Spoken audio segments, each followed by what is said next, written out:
Le Gabon investit dans la protection des gorilles afin de relancer son secteur du tourisme.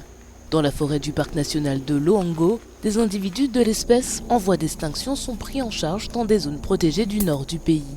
Étendu sur 155 000 hectares, le parc offre aux touristes la possibilité d'observer les gorilles pour la modique somme de 300 000 francs CFA. Principalement menacés par le braconnage, ces grands singes peuvent vivre en sécurité grâce au financement de l'écotourisme.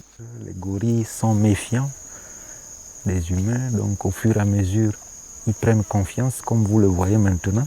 Kamaya est bien assis, il est couché, il dort, il a la confiance parce que c'est un long travail qu'on a fait, des années vraiment de dur labeur pour arriver jusque-là.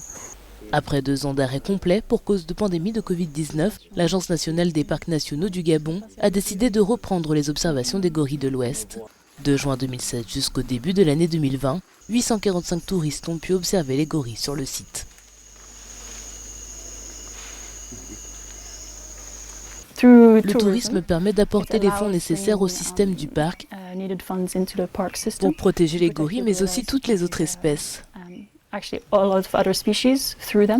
Ils sont comme une espèce phare, où ils sont très charismatiques et ils aident à protéger les espèces en les protégeant aussi.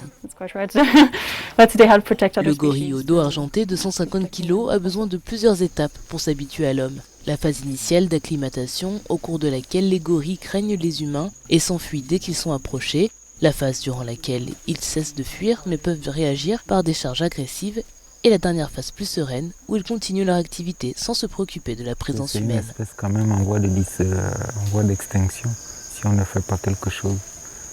Donc le fait d'habituer les gorilles et qu'ils sont habitués à notre présence, les touristes viendront voir et ils vont servir d'ambassadeurs pour leur propre protection.